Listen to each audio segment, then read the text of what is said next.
तो कृषि कानूनों के खिलाफ किसानों ने चक्का जाम किया और साथ ही किसानों के चक्का जाम को कांग्रेस पार्टी ने पूरा समर्थन दिया है।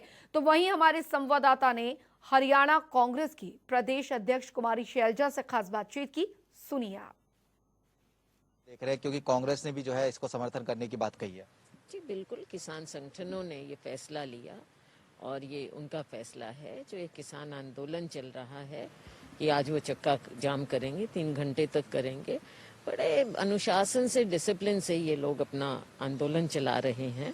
आपने पहले दिन से देखा और 26 जनवरी को भी जो हुआ, ये तो सरकार की जो कमी थी, नाकामी थी, फेलियर था, उसके कारण हुआ। कौन एलिमेंट घुसे, अब आज चक्का जाम हो रहा है। कांग्रेस पार्टी इसका पूरा समर्थन कर रही है। हमने, हमारे नेता ने, राहुल जी ने भी बोल दिया, प्रियंका जी ने, कि हम इसका समर्थन करते हैं। एज पार्टी हम इसका समर्थन कर रहे हैं। जिस तरीके से ये पूरा जो है कानून का जो आंदोलन है वो चल रहा है, इस कानूनों को लेकर सदन में कल कृषि मंत्री जो है कहते हैं कि इन कानूनों में काला क्या है ये कोई जो है समझा नहीं पा रहा है। इस बीच डेडलॉक जो है सरकार के साथ जो है बातचीत को लेकर बना हुआ है। क्या लग रहा है कि अब किस तरीके से जो आगे पूरा जो है जो रणनीति रहेगी सरकार की तरफ से हो सकती है, या फिर किस तरीके से आंदोलन जो है सुलझता हुआ नजर आएगा? आप मुझे ये बता दीजिए कि जिस आदमी ने देखना नहीं है, जिस सरकार ने देखना नहीं है, सुनना नहीं है, तो ये तो भैंस के आगे बीन बजाने की बात है कि हमें समझाइए। आपने समझना नहीं है, आज तक ना समझने की कोशिश की है आपने।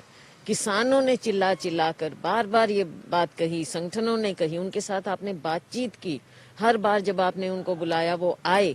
कांग्रेस पार्टी ने अपनी स्थिति स्पष्ट की है। पार्लियामेंट में, राज्यसभा में बहस चल रही है, वहां पर ये बातचीत आई है। आपको फिर भी कुछ नजर नहीं आ रहा, सब कुछ हरा हरा नजर आ रहा है। चश्मे आपने पहने हुए हैं, आपने देखना नहीं है, तो फिर किसके सामने कोई क्या रोए? अब किसानों ने आज ये चक्का जाम किया। आप सुनिए, आगे कब इस बात को जो उलझाई है आपने, इसको आप कैसे सुलझाना चाहते हैं? तभी सुलझेगी जब आप अपनी जिद को छोड़ेंगे और कह देंगे कि ठीक है, जो भी बात हुई है, अब इसको बात को यहीं खत्म करते हैं और तीनों कानून वापस करते हैं हम। तभी बात ठीक हो जाएगी, वरना आपने ना समझना है ना सुनना है।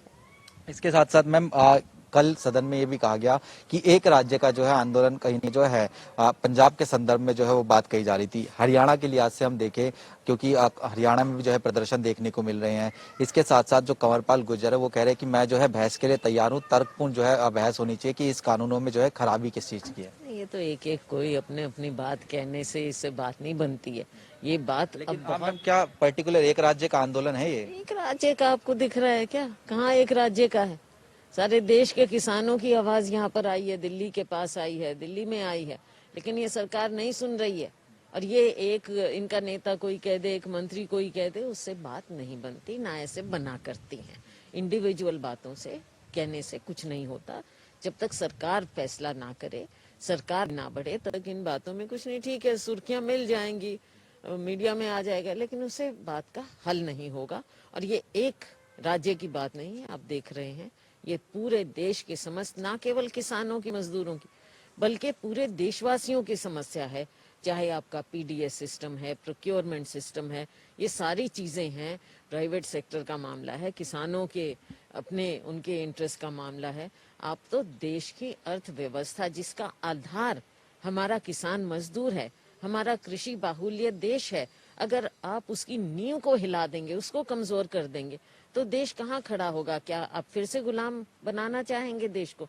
मत भूलिए, आप अभी क्या चंपारण की बात कर रहे थे 2 दिन पहले, याद करिए क्या हुआ था उस समय, क्या हुआ था हमारे किसानों के साथ, कैसे भूखमरी आई थी। क्या आप वो दोहराना चाहते हैं इतिहास को? गांधी जी ने जब एक सत्याग्रह किया था, मत भूलिए इतिहास को। और इतिहास को अगर आप भूल जाएंगे तो ये देश के लिए कभी अच्छा नहीं होगा। मैम, एक अंतिम प्रश्न, किसान आंदोलन के इतर जो उपचुनाव है, एलनाबाद की सीट की बात करें या फिर दूसरी सीट जिसको लेकर जो है विवाद चल रहा है, कांग्रेस जो है लगातार ये कह रही है कि गलत तरीके से जो है आज निलंबित किया गया है, कितनी तैयारी है उपचुनाव को लेकर? देखिए, तैयारी समय पर पूरी तरह से होगी और कांग्रेस हमेशा तैयार रहती है। लेकिन जैसा हमने पहले भी कहा, जो भी कालका में हुआ है बिल्कुल गलत हुआ है, असंवैधानिक ढंग से किया गया है, पूरी राजनीति से प्रेरित है। जबकि उनको समय देना चाहिए था एमएलए को, उनको शो कॉज देते, उनसे बात करते, उनका पक्ष रखा जाता तो ये बात होती। लेकिन छुट्टी के दिन जिस तरह से ये किया गया, उनको वहां से निकाला गया, निलंबित किया गया, ये एकदम गलत हुआ है। लेकिन हम लीगल देख रहे हैं और कोर्ट में मामला है, ज्यादा उस पर हम नहीं कहना चाहेंगे। लेकिन कांग्रेस पार्टी हमेशा लोगों के बीच में तैयार रहती है। चलिए मैम, बहुत बहुत शुक्रिया। तो ये हरियाणा कांग्रेस की प्रदेश अध्यक्ष कुमारी शैलजा थी, जो जनता टीवी से खास बातचीत कर रही थी। कैमरामैन आसिफ के साथ स्पर्श शर्मा, जनता टीवी, दिल्ली।